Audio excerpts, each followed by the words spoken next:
Welcome to Food for Thought Books. Food for Thought is a workers' collective that works in selling books and other printed materials. Well, first off, what's a workers' collective? A collective is a group of workers who run and own the business themselves. They work together to make the business decisions. The most important fact about this is that the same people who work in the business own the business.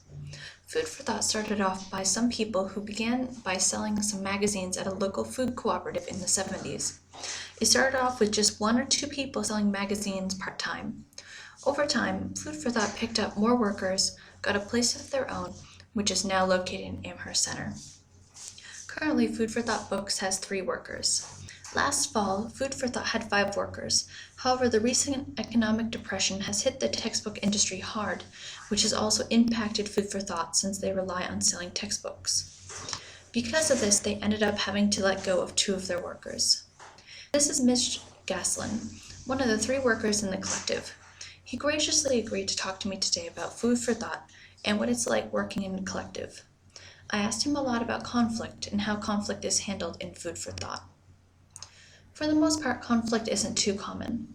A lot of times, how conflict is dealt with depends on the severity of the issue. Most of the time, at least in Food for Thought, even the more severe cases can be dealt with simply by having a mediated talk.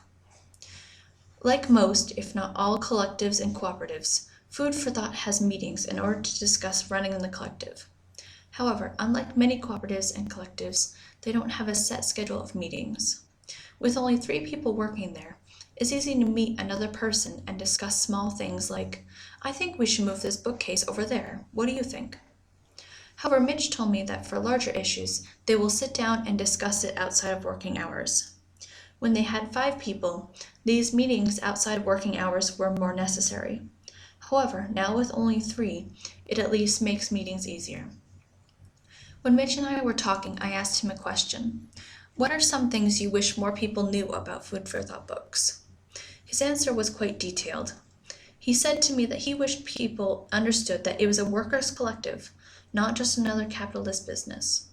He also wishes that people knew that they sell a whole range of books, not just progressive political materials.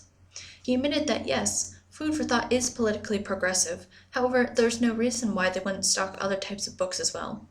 He told me a very interesting story about one of his friends, and how when a new Harry Potter book came out, his friend bought it at another store. When asked why, his friend said, "Oh, well, I didn't think you guys sold that kind of stuff." Mitch told me that Food for Thought proudly supports sustainability, and he pointed out several signs in their window promoting what they do to help the environment and to promote sustainable programs. Thank you, Food for Thought Books. I look forward to buying my textbooks with you next semester.